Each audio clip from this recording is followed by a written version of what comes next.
Salt of the Earth Farm Stories is proudly brought to you by Grig Media. Step into the world of farmers from diverse backgrounds across Australia. Through intimate interviews, host Darren Grigg delves into farming practices, traditions, and the challenges farmers face in nurturing the land. We're heading to Jamestown, South Australia, about 2.5 hours north of Adelaide. Holly Crawford is on a continuous cropping farm where she's driving positive change to the landscape. In our conversation, we focus on her efforts to convert a nearby area from forestry into a thriving biodiversity hotspot. We also discuss the large-scale plantation at their Strathdean farm, as well as carbon and biodiversity credits. Hello, Holly. Thanks for the cuppa. How are you going? I'm great, thank you. How are you? Good. We're sitting here on the veranda of this beautiful old homestead. Roughly what era was this built? Late 1800s. Not sure exactly what year, but yeah, it's a beautiful old stone home with a few add-ons in its time. But yeah, I bet there's some interesting stories to be told if the walls could talk. I bet there would be. And so what's the name of this station and what are you running here or what are you doing? Yeah, so our farm is called Strathdean. We're now a continuous cropping operation, 750 hectares roughly.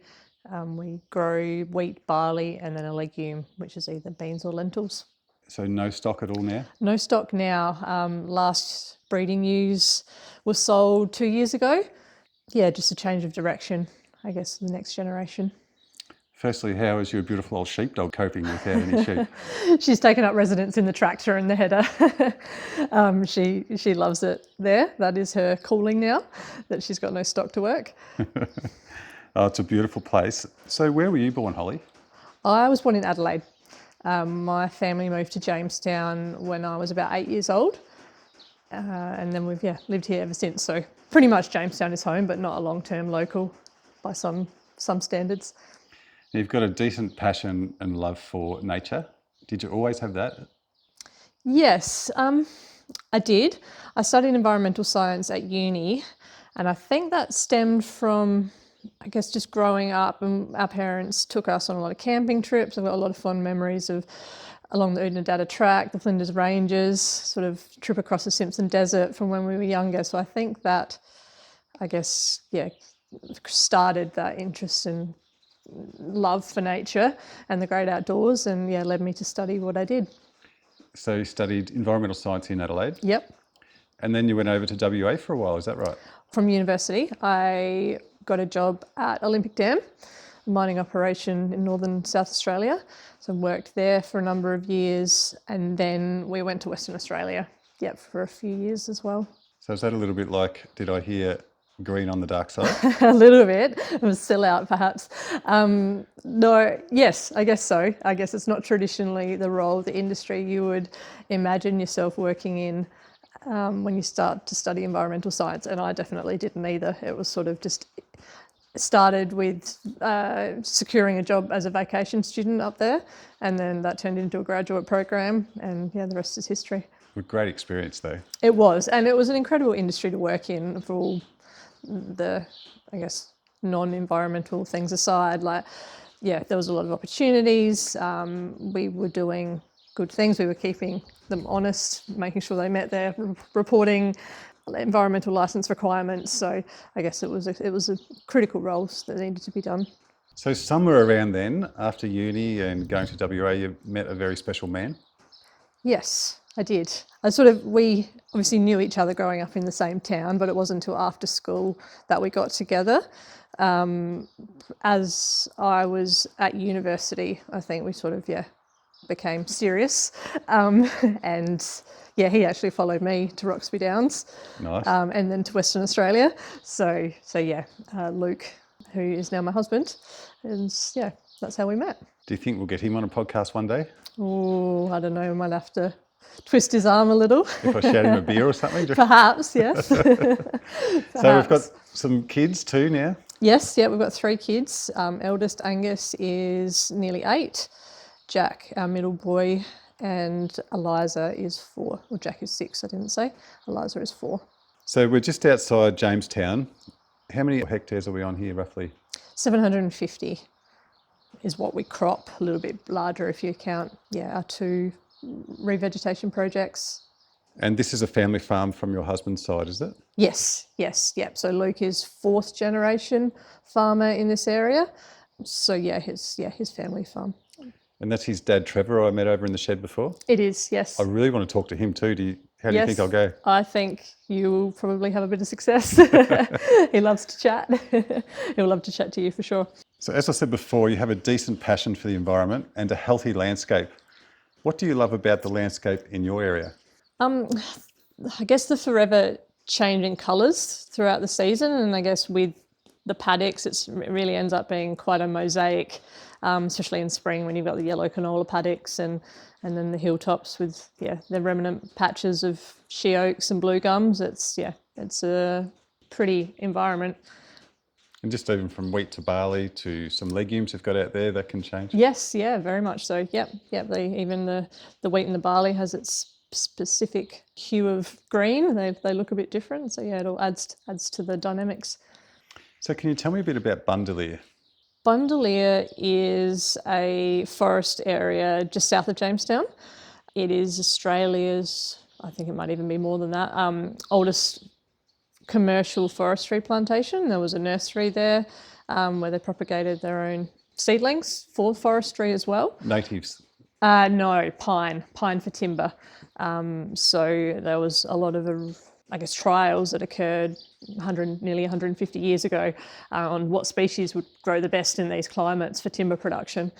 So Bundalia's got a long history there. It was an arboretum, and there is a 22 hectare piece of that land that has been a special place for people to go and enjoy walks and picnics and things for decades.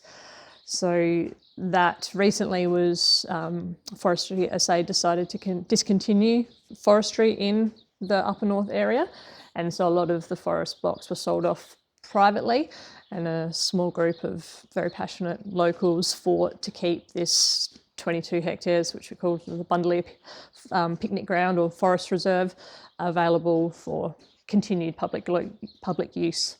And that group have just got together in the last 10 years or something? Yeah, about 10 years ago, I think this started. It's been quite a process and negotiations with government.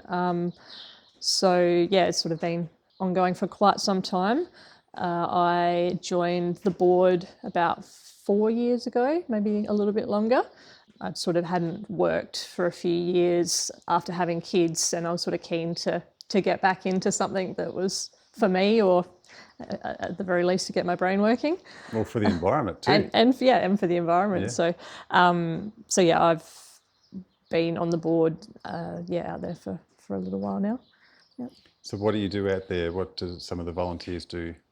So we have a diverse group. I've generally been focusing on sort of environmental projects. So we've done quite a number of rehabilitation projects through funding from federal as well as state government, where we've controlled woody weeds in particular. There's a lot of problems with wild rose, olive, Aleppo pines, and ash trees out there. So we've gone through and actually removed them from an area and then replanted with native species.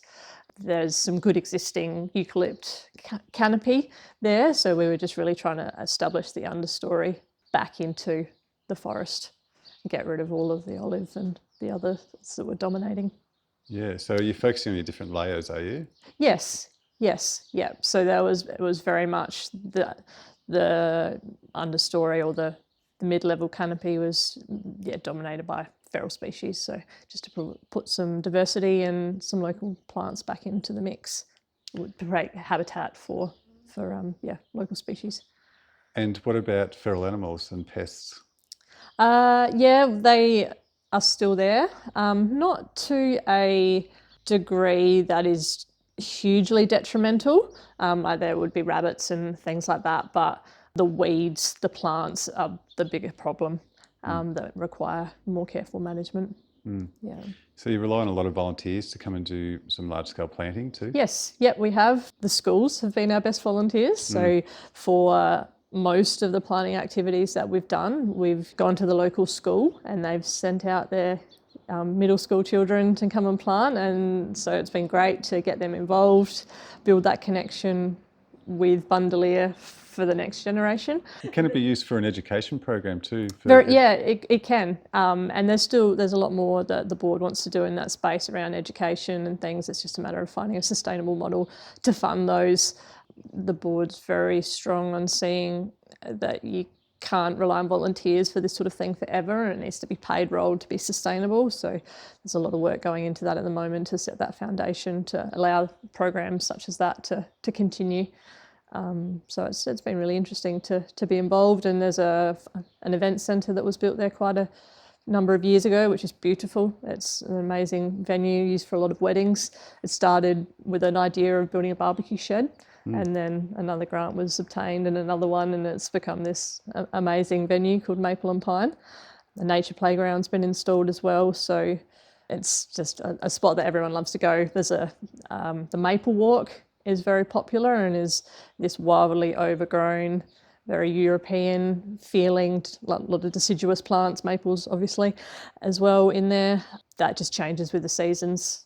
In autumn it's particularly beautiful, obviously, as all the different colours fall down, and it's just a bit like the paddock landscape that changes out there with the seasons as well. I guess that event centre too, it's like community halls play a big role in rural areas, don't they? They're there for funerals, they're there for weddings, they're there for 21st and birthdays and mothers groups during the day and so forth, and I guess that can act a bit like that. Very much so, and I think it's been used for all of those things. There's been quite a number of funerals out there and conferences.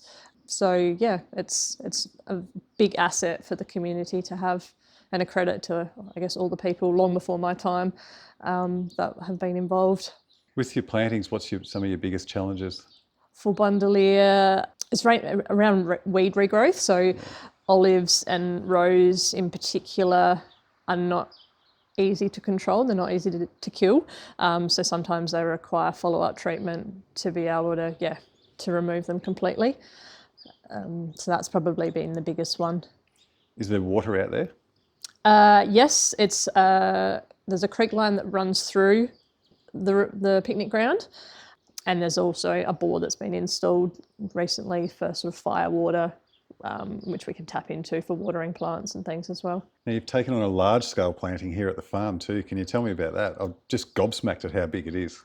Yeah, so we've planted 32 hectares of our farm into a local vegetation community style planting. So the idea is that it will reflect what was around the area pre-European settlement. And it's coming along really nicely. It's starting to look really good. We're only a year in, but the growth and the germination we've seen is really encouraging. And this is part of a carbon biodiversity pilot? It is, yes. Yep. This is part of the federal government's program, and I guess this was to inform the nature repair market, which commences early next year, really focusing on that biodiversity component to generate, I guess, high quality habitat and additional ecosystem services for the landscape. So you said 32 hectares, roughly how many plants? So we did a combination of tube stock and direct seeding. So it was about 4,000 tube stock that we planted, just under, and about 70 kilometres of direct seeding lines across sort of 2 blocks. So a reasonable scale. Absolutely. And I was walking out there with you this morning. And this is country that, because you're not into sheep now, you've got rid of the sheep, was country that was not used anyway. No. So it's a bit too rocky and rough to crop. We probably could have pulled a little bit of it into cropping, but not all of it. So we'd always wanted to plant trees on the farm. We don't have a lot of them. I've got a few here around the homestead, and a couple of odd paddock trees, but really hardly any at all. So we always wanted to, and then the timing of, I guess, the sheep going and also this pilot coming out was just perfect, because we're like, okay, well, here we can do this in a short space of time, not plant 100 trees here and 100 trees there over the next 20 years. And so that was pretty, it was good timing, really. Was it a little bit daunting getting started? Yes, it was. I think it all happened when we were on summer holidays, and I was like, hey, look at this that's come up. And our region, because I only picked one region from each state, this was the second round. The first for South Australia was the Eyre Peninsula.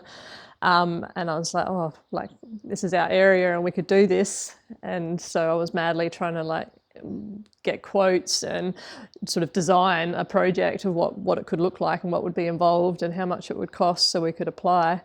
So yeah, it was a little bit daunting. And then when we got back and said, yes, we'd been successful, and then, okay, now, all right, let's look at all the ins and outs of this and dot the I's and cross the T's. Is this right for our business? And yeah, obviously it was, because we ended up saying yes. Absolutely. Luke was beside you all the way, was he, on that? Yeah, no, he was always very supportive. Yeah. And especially after he got the job of ripping all of the seeding lines, he was invested himself. And I think he found that rewarding. Well, that alone must have taken weeks, all the ripping. It definitely like a good week or so on and off. Yeah, it was a good number of hours. I did record the number of hours, but I can't remember what they were. Now, did you focus on native species, but native for this area? Yes. Yeah, so they're all native to this area, all the species that were planted, sourced locally, so they're from the right provenance. So they should do well. They should do well here. And will you water it all? We did water last summer. So the first summer they were in, one block got one water, another one got two, and then we got quite a lot of summer rain. We had about 150 mil over summer, so that pretty much took care of them from then on in. And I'm hopeful that this summer we won't need to water. And this will have a positive impact on biodiversity on your farm, which will be great for all those beneficial insects and pollinating your crops and so forth. Is that right? Yeah, that'll be a big side benefit. I just love the idea that we're going to have these beautiful areas of woodland on our farm, and we'll be able to go there and enjoy them, walk through them, have picnics, and just watch them grow over the years. That's going to be really, really special. And the Clean Energy Regulator are supporting you on this project for two reasons. It's for carbon and for biodiversity. Yes. And did I hear you can get a certificate for both eventually? Yes, so the nature repair market will issue certificates for the biodiversity component, which is a saleable item, I think they're calling it. So you can trade that. And then the carbon credits side, so we're registered as a carbon project, and we will be able to generate model carbon sequestration through the project as well. So then I guess we'll decide if we hold on to them to inset our own farm emissions and potentially go down the carbon neutral path, or we can sell them and generate an additional income stream down the track. We're sort of sitting on that decision for a while, see how things evolve, I think, see where the policy goes. So it must be exciting to see this vegetation establish. Yes, yeah, it has been. It has been really cool to see, especially the diversity of what's germinated. So it was a number of species, I forget, there might have been like, I don't know, 15 species or maybe more that were seeded. And yeah, you can see quite a number of those have come up, and in some areas very, very well. Like you've got a dozen plants in a few metre stretch, so probably a little thick in places, but they'll sort themselves out. At worst, we'll have to thin them, but I think they'll probably be okay. So from a pollination point of view, some of these trees will be home to bees and they will be pollinating the crops. Is that how they can be a benefit? Yes, yeah. So I guess they provide a food source for pollinators to give them, I guess, a wider range of food. So they'll have the crops, the flowering plants will have, the flowers of the trees and the shrubs that we've planted. So yeah, it just gives them more food sources and shelter, I guess, to thrive. There's an eagle out there now again. Another wedge-tail? Well, it might be. I love wedge-tailed eagles as well, and one of the amazing things about working and living in Roxby Downs was seeing them all the time. Yeah, they're an impressive bird. Really, really cool. Do you have a favourite bird? Oh, well, I think there might have to be a wedge-tailed eagle. Although, it's funny, you were talking earlier about the willy wagtails, and I find are quite a funny bird, and you just could sit and watch them. They're just, strutting their stuff, and they seem to flit in here quite often and sit on the backs of our chairs and do their business, unfortunately. But what would you like to see happen more in this area from a revegetation point of view?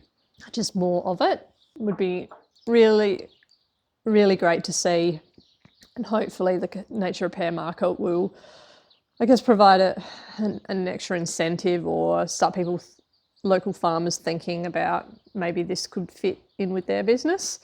There's a lot of benefits. Obviously there's risk involved as well. Like any business decision, you'd have to weigh it up and what was right for your farm. But yeah, we found it really encouraging, really rewarding process to be involved in.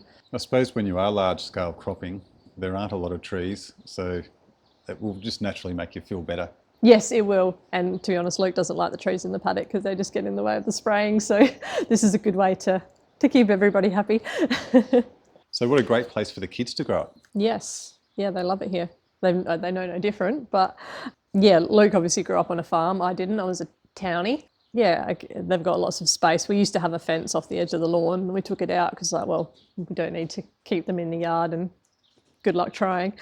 So they go and explore, and they've got their little bike track out there which they ride around on, and yeah, they love to go and visit Dad over in the workshop when he's there, go out in the header and go for a ride to the silo in the truck. There's lots of cool things for them to be involved in. Do you ever feel isolated out here? No, we're lucky. We're only 5 k's out of town, so. But it's not a big town. No, it's not a big town, but it's big enough. It's 1,500 people, so I don't know, to me, it's one of the larger in the areas, but that's what I've known for most of my life too. So neither Luke or I are city people. We're quite comfortable with a small town. It's got everything you need. So no, it's not isolating. Sorry, back to your question. Yeah.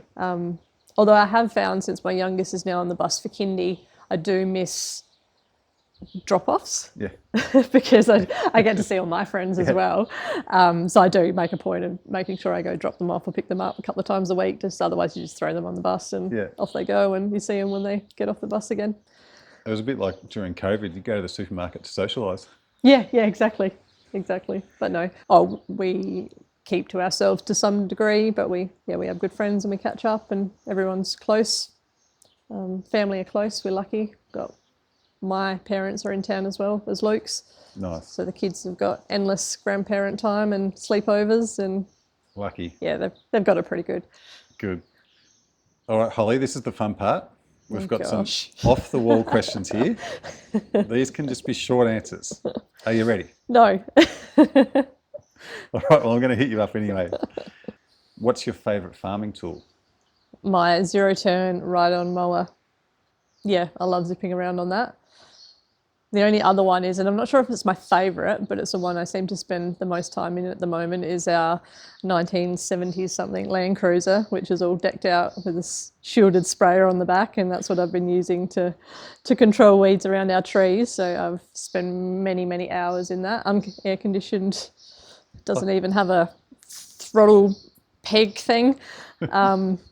Have to stall it to stop it because you can't turn it off by the key. I saw that in the shed before. It's a rig and a half. It is, yes. Yeah. So that's my chariot. Now, what time of the day do you get your best work done? Oh, I don't know. I used to be a morning person, but I'm not anymore. I find it really difficult to get out of bed. I'll let Luke do the kids' breakfast. But I think just after I probably had a morning cuppa and the morning still, but just not quite as early as it used to be. Yeah. So when you used to have chooks, did you ever try and convince a rooster that it's not morning yet? No, see, we never had roosters. Lucky. we were clever enough for that. No, when we did, I think we might have had one for a short period of time, and I can't remember if it died or we found another home for it. But yeah, no. Now I'm hoping you might have an answer for this next one. If you haven't, that's okay. If you had to create a reality TV show based on your farm, what would it be called? No, not sure. Can't wait to ask Luke that. Have you got a name for it? No, not yet. But by tonight I might. What's the most creative excuse you've used to get out of helping with a particularly messy task on the farm? Oh, I think I've had I'm looking after the kids excuse to use for most things. Yeah, good. Even when they're at school? Yeah, see, that's only been recently. And then I've been busy with my re-veg project. So no, I haven't had to really call on any really creative excuses, but I'm sure you'd get out there and help anyway. Yeah, well, yeah. And with, I guess, being busy with kids, over the past sort of 8 years, I haven't done as much like operational things on the farm, probably this re-veg project aside. But I'm looking forward to getting more involved with that now that, our youngest will start school next year. So I'll have more time and I'll be able to maybe get a gig driving the tractor or the header or something. I'm sure you will. Yeah, I'm sure you will. I look forward to that. If you could be remembered for one thing, what would it be?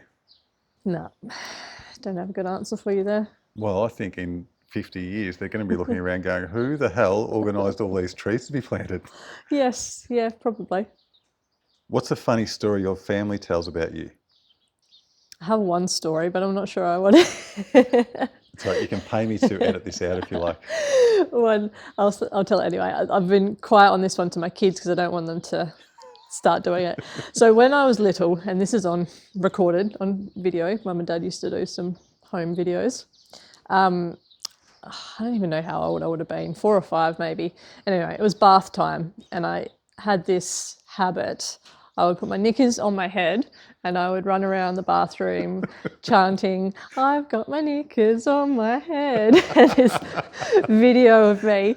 And then the funniest thing was about, I don't know, a couple of years ago, my daughter put her knickers on her head and I had a very hard time trying not to laugh. And I was like, I really want to tell them this story, but I can't because I'm going to start something and this is going to be the new bath time thing. So yeah, I've let the rabbit out of the hat now, haven't I? They'll listen to this and it'll be the new bath time routine. That's funny. If you could give your 18-year-old self some advice, what would you say? Don't take life too seriously. I think I can probably tell myself that a little bit now. I'm a bit of a perfectionist at times. I probably, seem to drill down on the details. So I need to relax more. My kids probably say that too. All kids would say that. All kids would say that, yeah, they would. If you could have a coffee or a cold glass of wine with somebody, who would you choose? They can be dead or alive. No one in particular stands out. I'm happy with the people that I'm just thinking quickly add in Luke now. Luke. Call Luke. I don't mind having a drink with him. Oh yeah, I do that all the time. Yeah. But no, we couldn't just pick one. Okay. And if you could live anywhere in the world, where would it be? I kind of like living here, but I like to travel. We have a caravan and we love to visit new places. But it's always nice to come back home. Back to home. It's a beautiful home. Well, Holly, what you've done around here and what I've seen this morning, I'm just gobsmacked. So congratulations and thank you so much for this chat. Thank you. Thanks for coming. So I did get the chance to chat with Holly's husband, Luke, and we recorded a truly fascinating episode. He discussed their modified cropping method, which involves less input, faster germination, and great yields. And I have to say, I love this concept. We'll publish Luke Crawford's episode next Friday. Also, it'd be great if you could follow us on Facebook. Search Salt of the Earth Farm Stories. Proudly brought to you by Grig Media.